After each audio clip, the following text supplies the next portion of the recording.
Picture this. I'm shaking hands with Michigan's State Attorney General discussing how my HOA president has been systematically defrauding elderly homeowners for 2 years, when suddenly my cabin door explodes open. No knock, no warrant, no permission, and in storms the devil herself. Brenda Wickshire, clipboard clutched like a weapon, starts shrieking about immediate compliance violations before she even looks up. This woman has spent 6 months trying to steal my grandfather's property with fraudulent fines and fake liens, and now she's just committed felony breaking and entering. But here's the beautiful part. She freezes mid-scream when she sees the state's top prosecutor standing in my living room. The Attorney General doesn't even blink. "Ma'am, you just committed multiple felonies in front of Michigan's chief law enforcement officer. Please step outside while we discuss your criminal charges." Brenda's face goes dead white. Justice was about to be served ice cold. What would you do if your HOA tyrant walked into the biggest mistake of her life? Where are you watching from? And have you survived an HOA nightmare? Let me tell you how this nightmare started. My name's Rex Holloway, and 3 years ago I inherited something irreplaceable. My grandfather's lake cabin on 2.3 acres in Lakeshore Pines, Michigan. Built in 1960 with his own calloused hands after he came back from Korea, this place has hand-hewn cedar beams, a fieldstone fireplace that could heat half the county, and a private dock where 3 generations of Holloways learned to fish.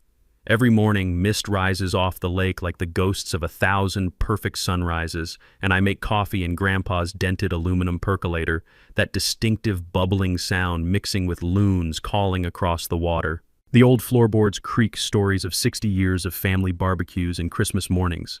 When I run my hand along the original cedar siding, the rough-hewn texture still holds the smell of sawdust and my grandfather's Old Spice aftershave.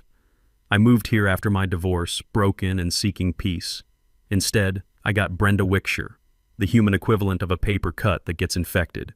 Picture a 58-year-old failed insurance adjuster who discovered that terrorizing neighbors was more profitable than her day job. Pressed khakis ironed to razor sharpness, sensible orthopedic shoes, and a measuring tape clipped to her belt like she's some kind of compliance commando. She drives a spotless white Toyota Highlander with HOA official emblazoned on the bumper, and I swear this woman practices intimidating expressions in her rearview mirror. Brenda slithered into our peaceful development 5 years ago and seized the HOA presidency within 18 months, running on a platform of property value protection. Her reign of terror reads like a Geneva Convention violation list. She forced 84-year-old Mrs. Patterson to remove bird feeders because they encouraged vermin, sued Vietnam veteran Tom Bradley over his American flag being 3 inches too tall, and literally made a cancer survivor remove her memorial wind chimes because they created noise pollution. But I had something that made her eyes light up with greed, prime lakefront property that predated her little dictatorship by 20 years. She materialized at my door on a gray Tuesday morning like a bad rash, clutching what she called a courtesy notice. Courtesy? This woman had manufactured 47 violations on my grandfather's cabin. My dock extended 3 feet beyond allowable waterfront parameters. The shed was improperly positioned relative to mandatory setbacks.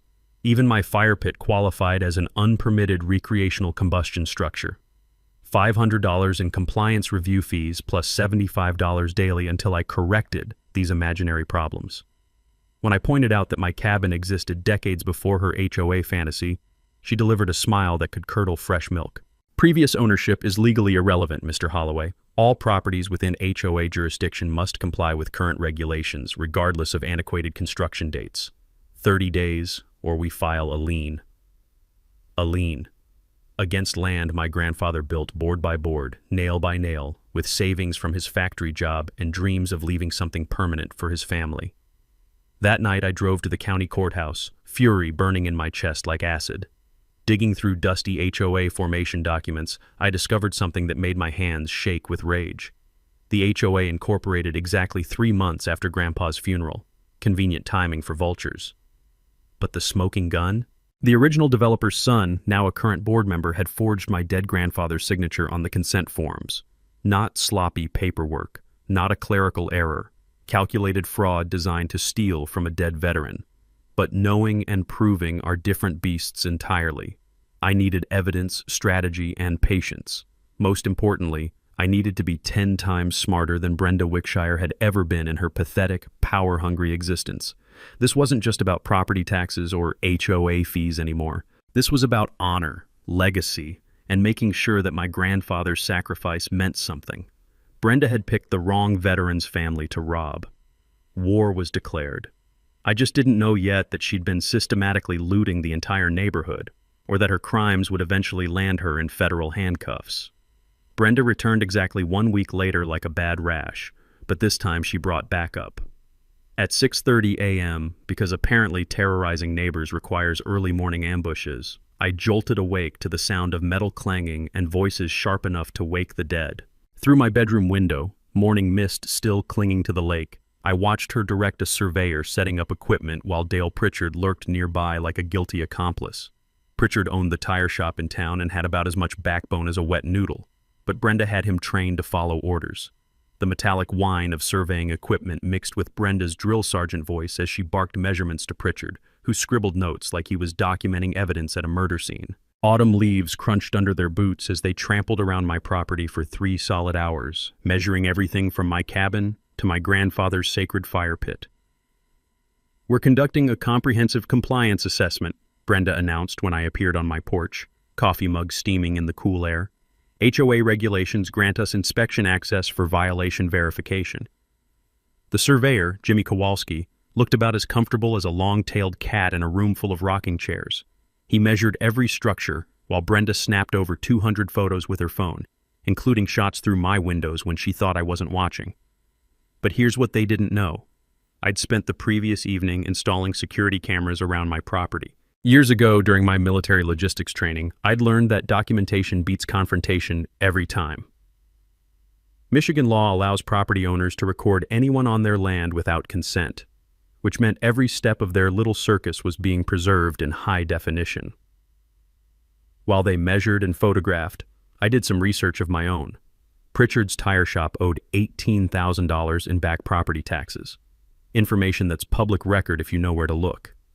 Even better, a quick search revealed that Brenda's insurance license had been suspended 2 years earlier for filing fraudulent damage claims. This woman was lecturing me about legal compliance while she couldn't even maintain her own professional credentials. The real game changer came after they packed up their equipment. Jimmy approached me privately, glancing around like he expected Brenda to pop out of the bushes. "Mr. Holloway, I need to tell you something," he said, voice barely above a whisper. "She only paid me half my fee and still owes me $800, but that's not the worst part." Jimmy explained that Brenda had explicitly instructed him to find violations, regardless of whether the measurements actually showed problems. She wanted ammunition for her lawsuit, not accurate surveying. When he'd hesitated, she'd threatened to report him to the county for improper practices, the exact thing she was asking him to do. "If you help me get my money back," Jimmy offered, "I'll testify about what she really wanted me to find."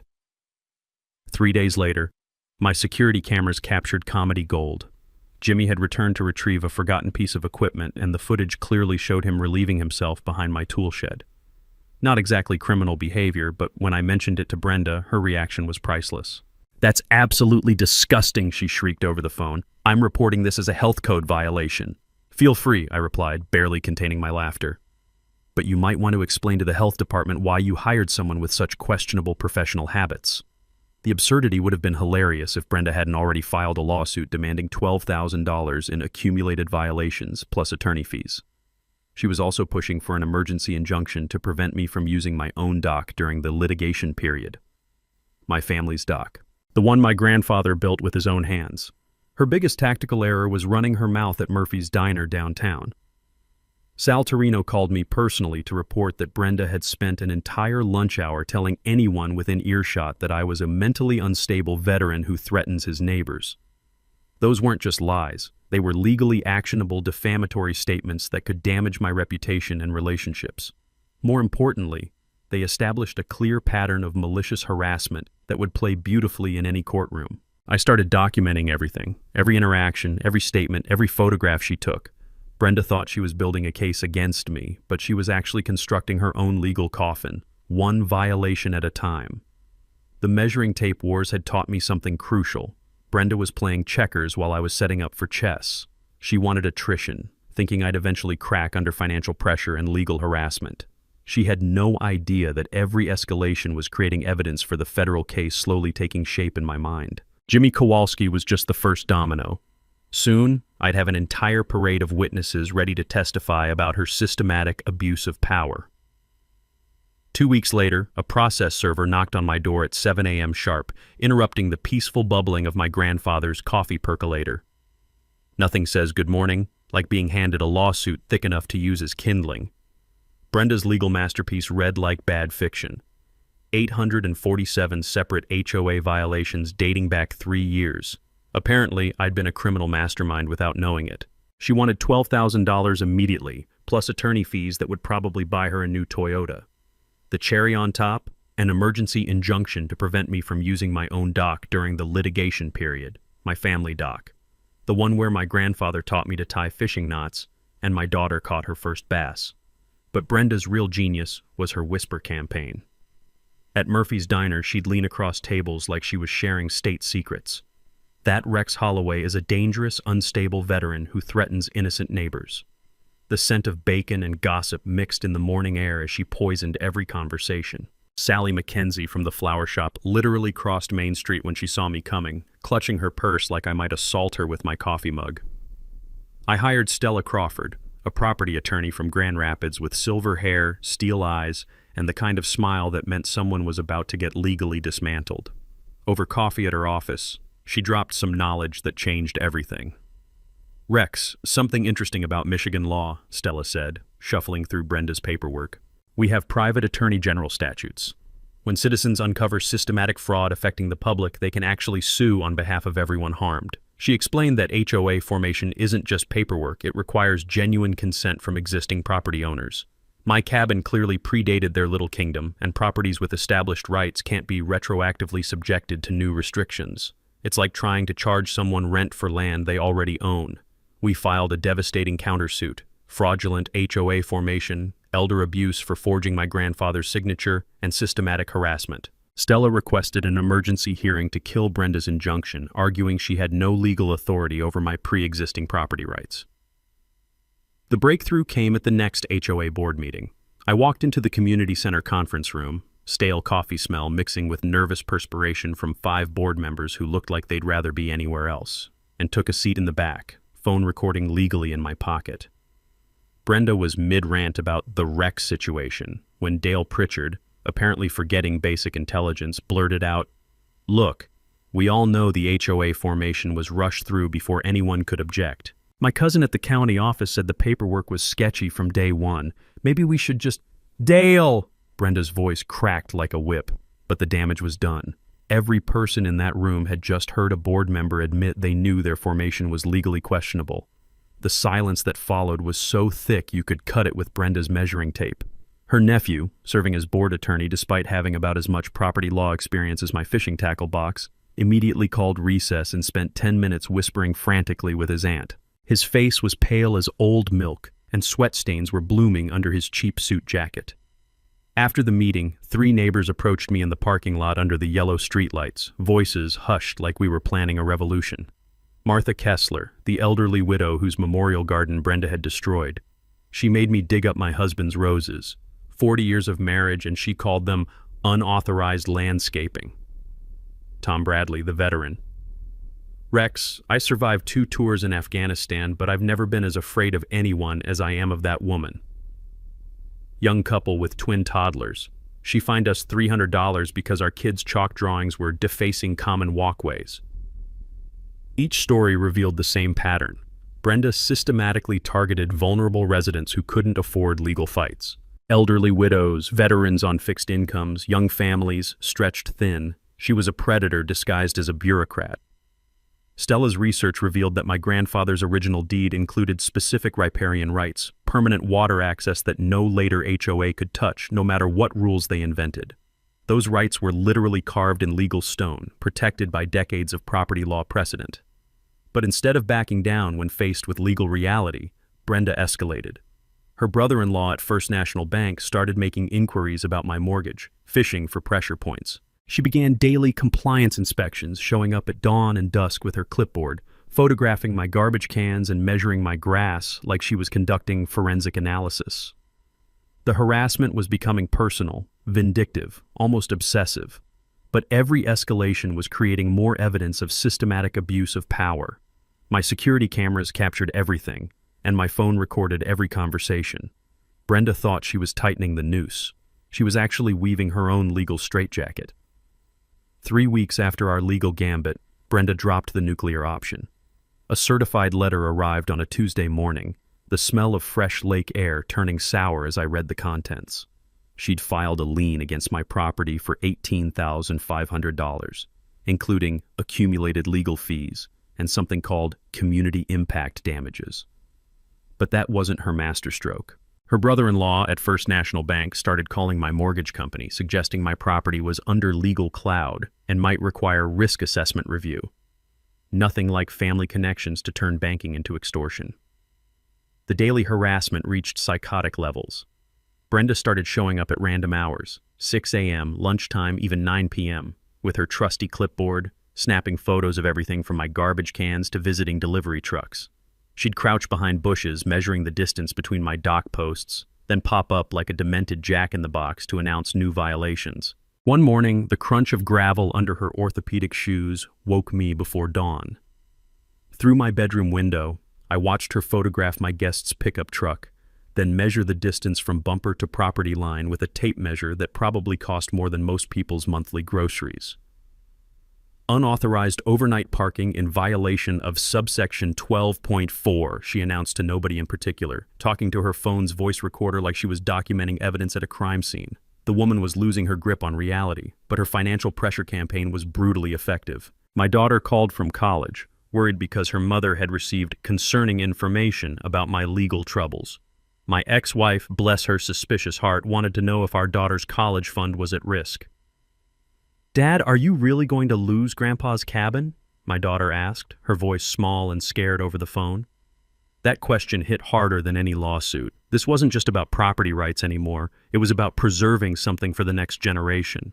But while Brenda was playing harassment games, I was playing detective. My attorney Stella had taught me to follow the money, and Brenda's money trail led straight into fraud territory.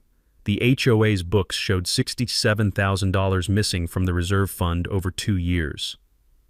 Digging deeper through public records, I discovered payments flowing from the HOA account to something called Wickshire Property Management LLC, Brenda's personal company that had never managed any properties except extracting money from her neighbors. The missing funds had bankrolled her son's failed restaurant venture and, according to credit reports I could legally access, covered some serious gambling debts she'd racked up at the casino 90 miles north. Then my security cameras caught something beautiful. At 11 p.m. on a Thursday, footage showed Brenda sneaking around my property with a bag from Murphy's Diner. She crept toward my septic system area, dumped something near the drain field, then scurried back to her Highlander like a guilty raccoon.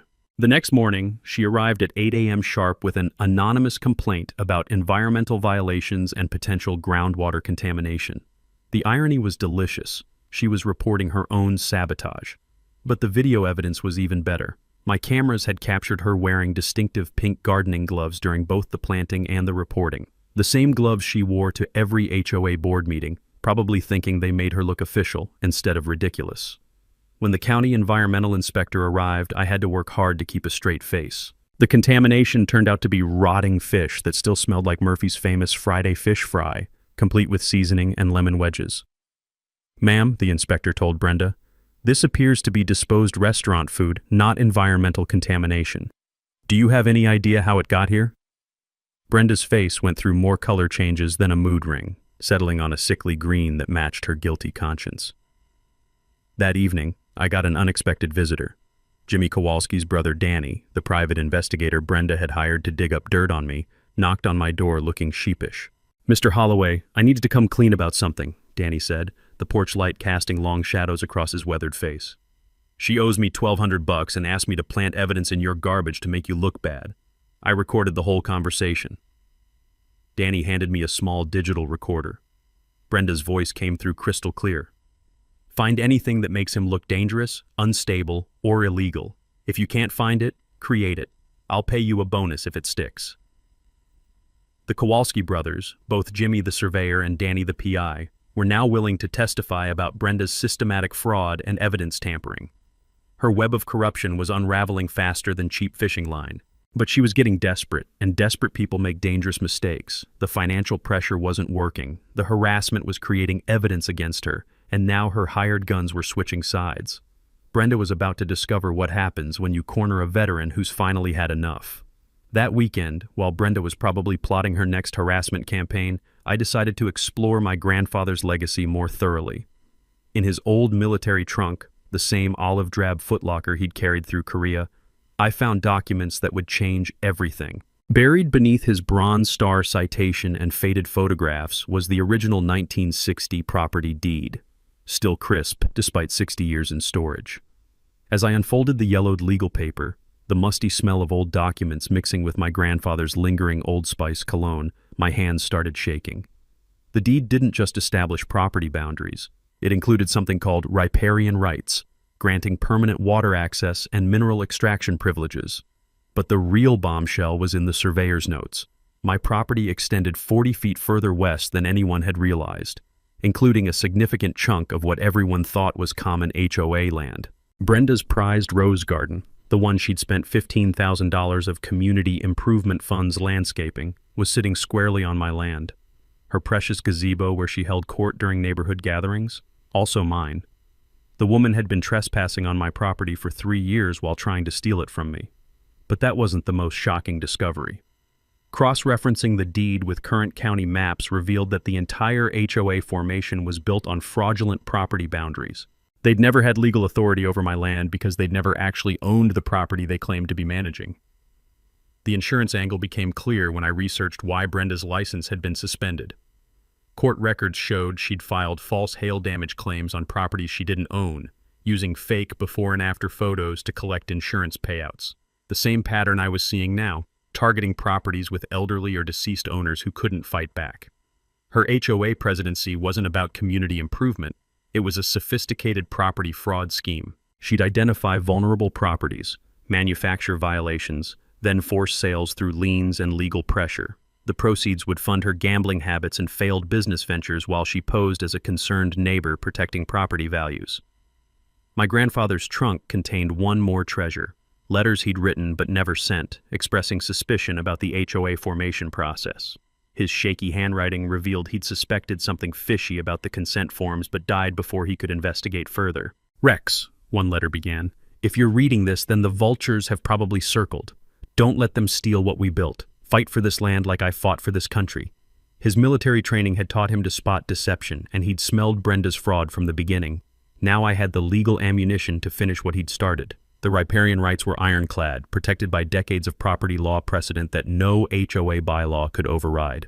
Water access rights from 1960 trumped any residential association formed in the 1980s. Brenda's entire power structure was built on legal quicksand. But I didn't immediately reveal my discovery. Military logistics had taught me that timing is everything in strategy. Instead, I quietly contacted the State Attorney General's office about the broader fraud pattern affecting multiple properties.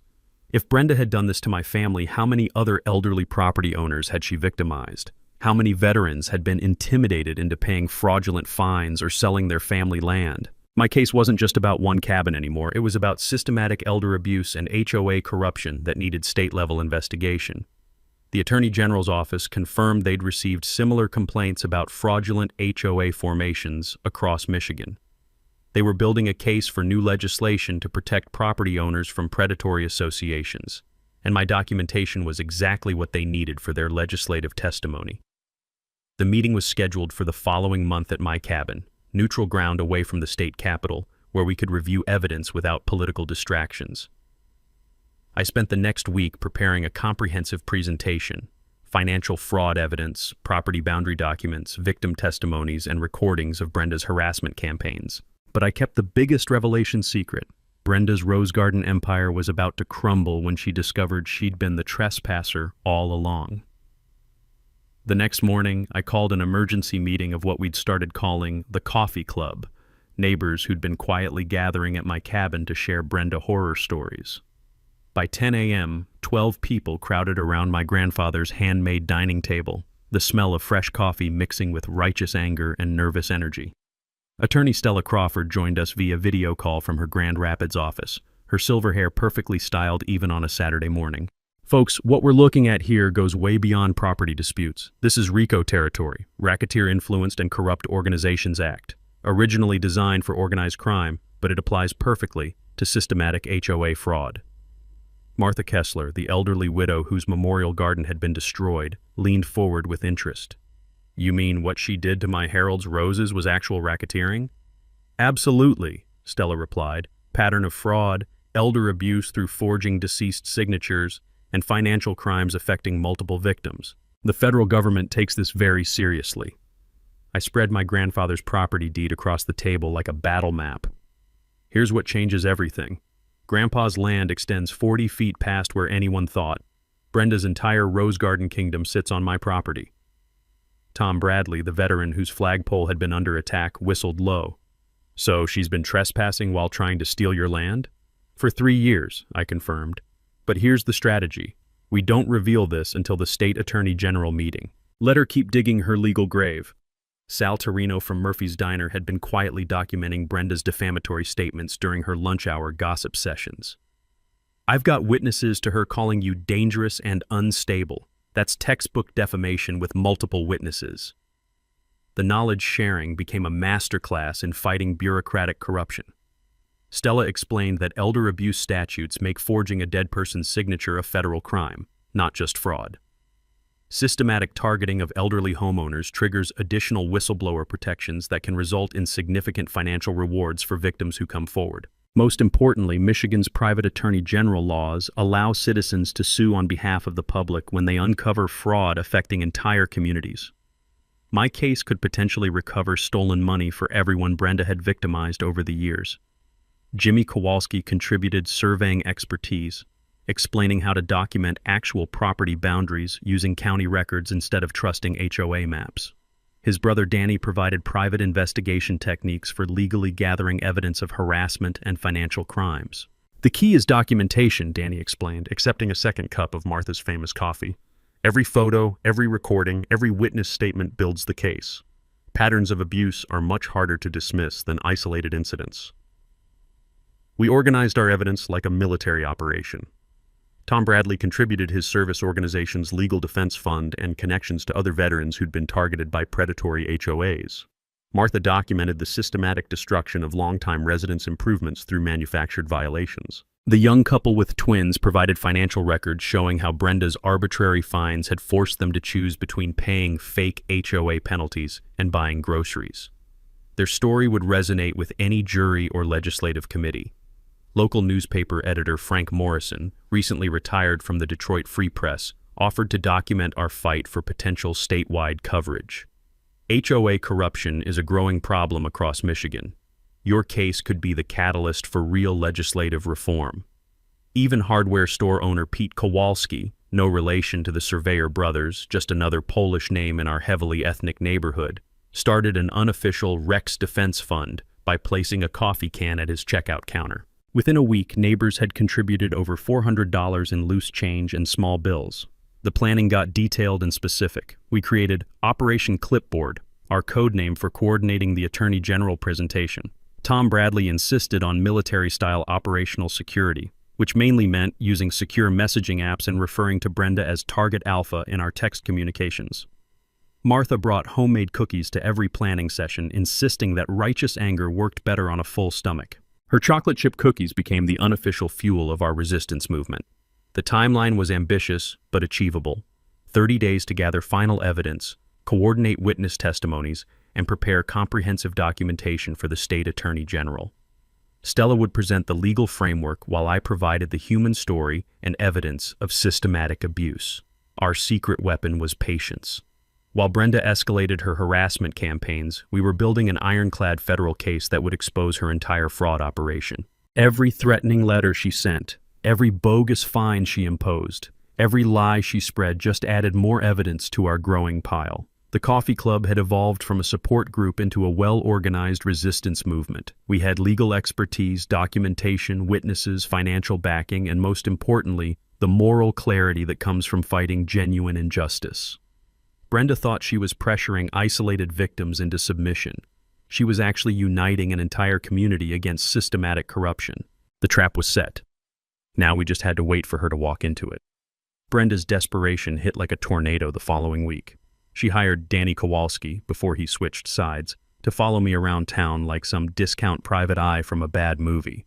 The irony was delicious. She was paying someone to gather dirt on me while I was building a federal case against her. But her real masterpiece was the false police report.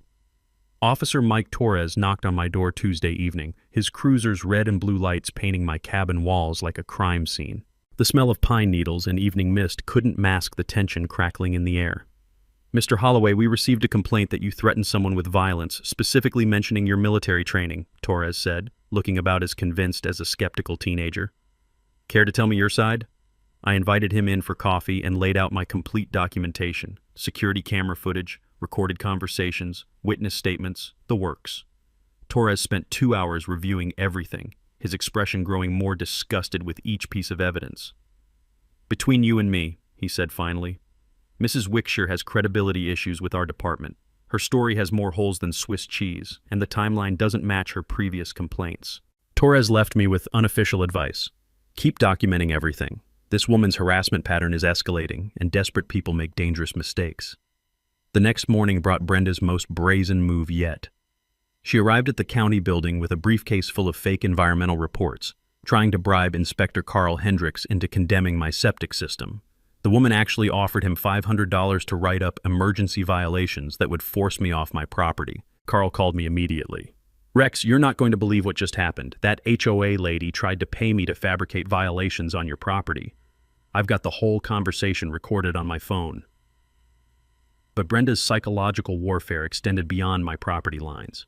She called my ex-wife with elaborate lies about my criminal behavior and mental instability, claiming I was becoming dangerous and shouldn't have visitation rights with our daughter. "Dad, Mom's worried about you," my daughter said during our weekly call, her voice small and confused.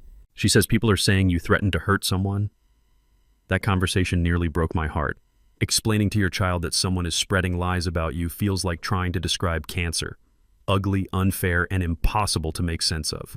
Meanwhile, Brenda's whisper campaign reached nuclear levels. At the post office, grocery store, even the gas station, she'd corner anyone who'd listen with stories about the dangerous veteran who shouldn't be allowed around decent families. Young mothers started crossing the street when they saw me coming. The pharmacist asked if I was getting proper mental health treatment. Even my barber, who'd cut my hair for 5 years, seemed nervous and wouldn't make eye contact. The psychological pressure was brutal, but every escalation was creating more evidence. My security cameras caught her teenager accomplice dumping motor oil near my dock at midnight, the same kid she'd paid $50 to create fake environmental violations. When the county inspector arrived to investigate her anonymous complaint, I had to bite my tongue to keep from laughing. The contamination was obviously planted, complete with receipts from the auto parts store still stuck to the oil containers. But the real breakthrough came when Danny Kowalski knocked on my door, looking like a man carrying a guilty conscience. The porch light cast long shadows across his weathered face as he shifted nervously from foot to foot. "Mr. Holloway, I can't do this anymore. She owes me $1,200 and asked me to plant evidence in your garbage to make you look dangerous.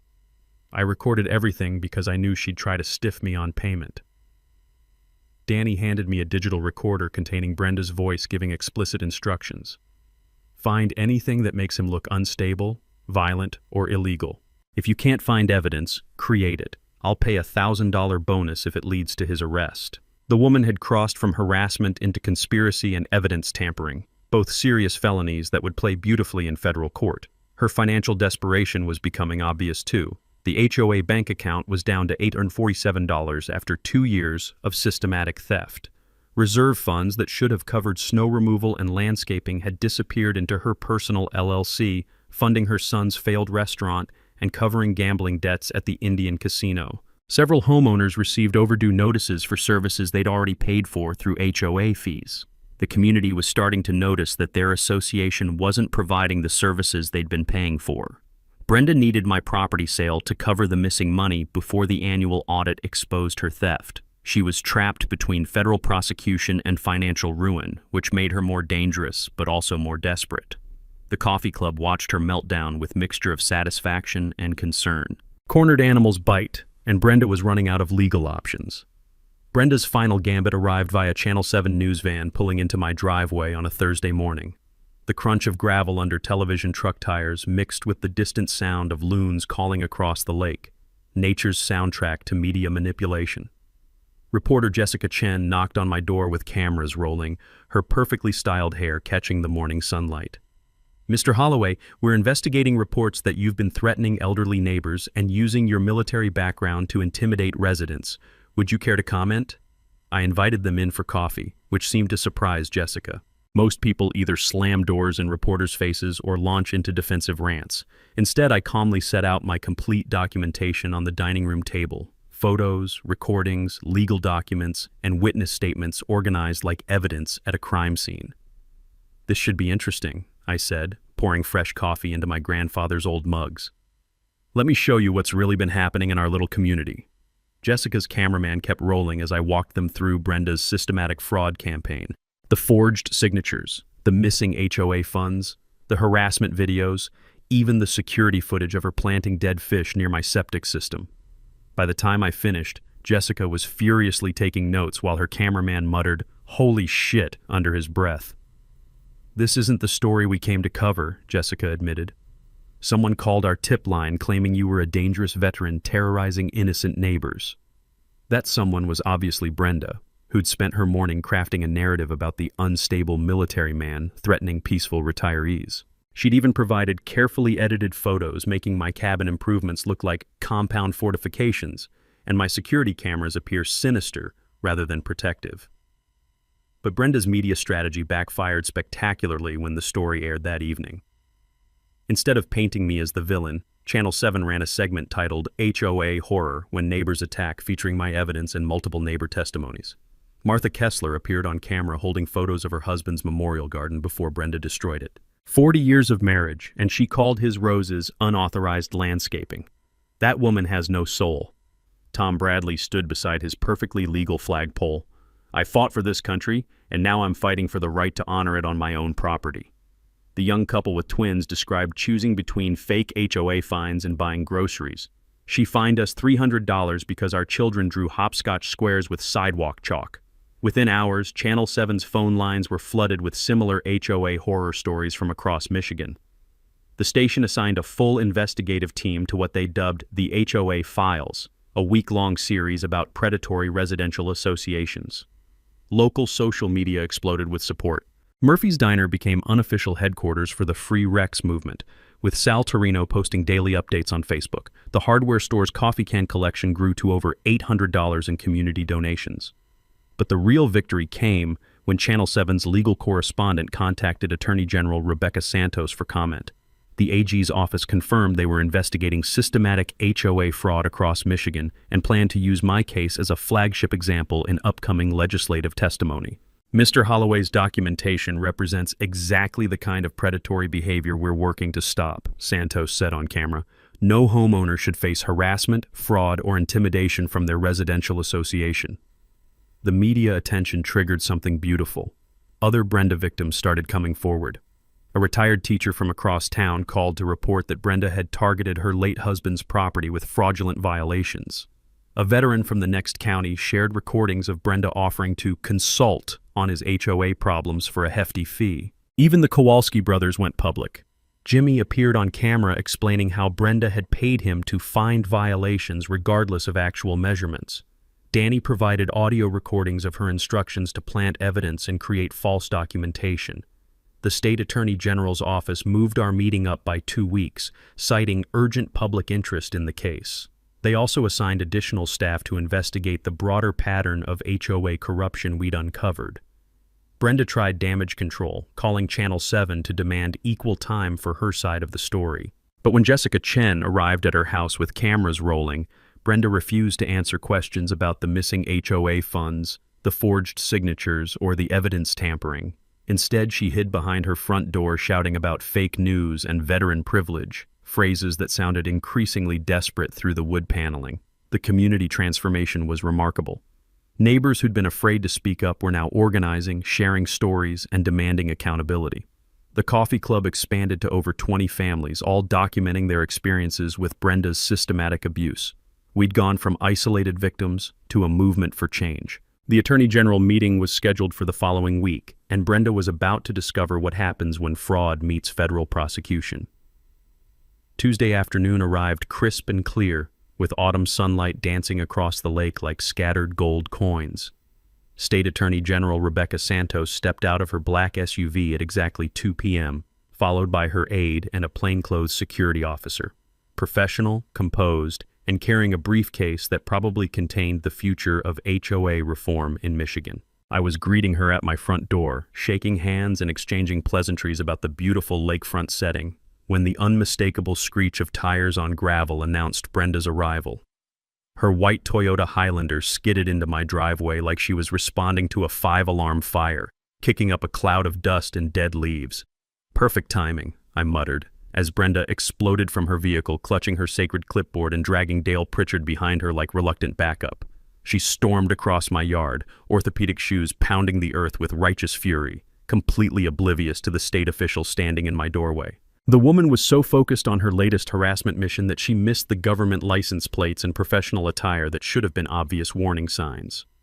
"Rex Holloway," she bellowed, waving her measuring tape like a weapon. "You're in violation of 17 new residential codes, and I'm here for immediate compliance inspection. This illegal gathering violates occupancy restrictions."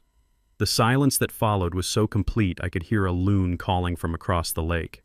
Brenda stopped mid-stride, her mouth still open from her tirade, as she finally noticed the impeccably dressed woman standing beside me with a state security badge visible on her suit jacket.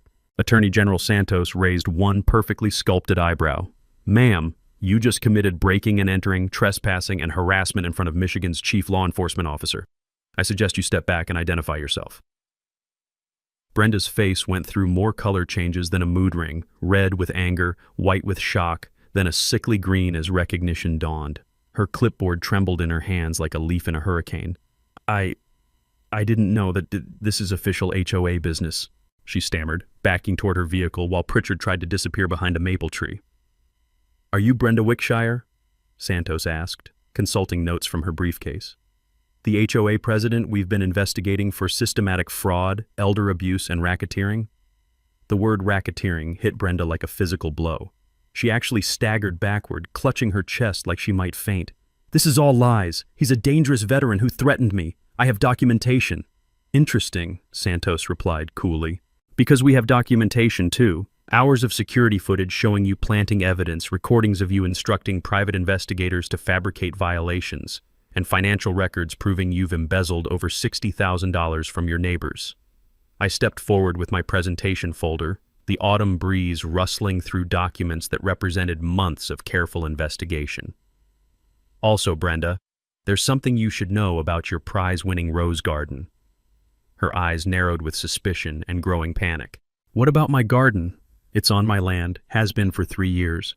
I unfolded my grandfather's original property deed, pointing to the surveyor's marks that clearly showed her landscaping empire sitting squarely on my property. You've been trespassing while trying to steal my cabin. The irony is just delicious." Brenda snatched the deed from my hands, her eyes scanning the legal description with growing horror. The measuring tape fell from her other hand, hitting the ground with a metallic clang that sounded like a gavel dropping. "This can't be right," she whispered, but her voice carried the hollow ring of someone whose world was collapsing in real time. Santos's aide stepped forward with official documentation. "Ms. Wickshire, you're looking at federal charges for elder fraud, systematic racketeering, evidence tampering, and civil rights violations. The FBI will be contacting you shortly about your criminal activities." Pritchard finally found his voice. "I was just following her orders. I didn't know about the missing money or the forged documents. She told us the formation was legal." "Dale, shut up," Brenda snapped, but it was too late. He'd just admitted knowledge of fraudulent HOA formation in front of the state's top prosecutor. Santos's security officer politely but firmly escorted both of them off my property while I continued my presentation. Through the window, I watched Brenda's final meltdown, screaming about fake news and veteran conspiracies while being walked to her vehicle. As her Highlander disappeared down the road, Santos turned to me with something resembling a smile. "Mr. Holloway, your documentation is exactly what we need for the legislative hearings next month. This case will be the cornerstone of our HOA reform initiative. Channel 7's news van arrived just as state vehicles were departing, capturing footage of Brenda's humiliating retreat and my dignified statement about justice finally being served. The war was over. Brenda had walked into the biggest mistake of her life, and it was all captured on camera. 1 week later, FBI agents arrested Brenda and Pritchard at 6 a.m. on federal fraud charges. The local newspaper ran a front-page photo of Brenda in handcuffs, her sacred clipboard abandoned on her driveway like a fallen weapon. The headline read, "Veteran exposes multi-million-dollar HOA fraud ring." The legal dominoes fell fast and hard. A federal judge dissolved the HOA by court order, returning property management to individual homeowners. The State Victim Compensation Fund covered my legal fees, and Brenda was ordered to pay $89,000 in restitution to all her victims. Pritchard's tire shop was sold to cover back taxes and legal settlements. Turns out owing $18 grand to the IRS while participating in fraud isn't a winning business strategy. Jimmy and Danny Kowalski received whistleblower rewards totaling $15,000 from the state attorney general's office. They used the money to start their own honest surveying and investigation business, serving homeowners who needed protection from predatory HOAs. The community transformation was beautiful to witness. Martha Kessler's memorial garden was restored with volunteer labor from 20 neighbors, including roses donated by the local garden center. Tom Bradley's flagpole controversy became a neighborhood celebration of veterans, with families contributing flags from their own military service. Our coffee club evolved into the Lakeshore Community Association, completely voluntary, no mandatory fees, focused on organizing block parties and maintaining our private road. We meet monthly at my cabin, and Martha still brings her famous chocolate chip cookies to fuel our discussions about community projects instead of legal battles. The personal healing felt just as important as the legal victory. My relationship with my ex-wife improved dramatically when she realized I'd been fighting systematic fraud, not picking petty fights with neighbors. "I never doubted your integrity," she admitted, "but I was worried about the stress affecting you." My daughter visited the cabin for the first time in 2 years, proud of her father's courage in standing up to corruption. We spent the weekend fishing from Grandpa's dock, and she caught a 3-pound bass that would have made him beam with pride. The Veterans Organization honored me for defending community values against systematic corruption, but the real honor was restoring peace to a neighborhood that had been terrorized by one woman's greed and power hunger. Using the fraud settlement money, I established the Lakefront Veterans Retreat, offering free weekend stays for combat veterans needing peaceful recovery time. Martha manages the bookings from her kitchen table, and Tom Bradley leads fishing expeditions that have become legendary among visiting vets. We've hosted over 40 veterans in our first year, providing the same healing my grandfather's cabin gave me. The program partners with state mental health services for PTSD support, turning Brenda's attempted theft into something that honors military service. There's poetry in that justice. Her greed created something beautiful for the people she tried to harm. My YouTube channel, Know Your Property Rights, has over 50,000 subscribers, featuring Attorney General Santos in regular updates about HOA reform legislation. We've helped expose 12 additional HOA fraud cases across Michigan, creating a network of protected homeowners who refuse to be bullied by petty tyrants. The best part? Where Brenda's rose garden used to bloom, we installed the community compost bin. Neighbors contribute yard waste that becomes fertilizer for Martha's memorial garden. Even in defeat, Brenda's legacy feeds something beautiful.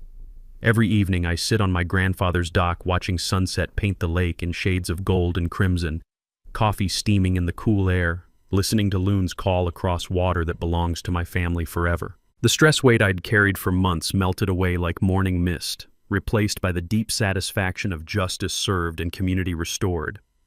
Brenda got 5 years in federal prison and will spend the rest of her life paying restitution to the neighbors she tried to rob. Pritchard received probation and community service, mostly picking up trash along the same roads where he'd once enforced Brenda's tyrannical rules. Standing up to bullies doesn't just protect you, it protects everyone who comes after you. Have you survived an HOA nightmare? Share your story in the comments below. Your experience might help another viewer fight back against systematic fraud and harassment. Hit that subscribe button and ring the notification bell, because we're building a community of people who refuse to be intimidated by petty tyrants with clipboards. Next week, how a small-town mayor tried to shut down a veteran's food truck until he discovered the vet had direct access to the governor's office.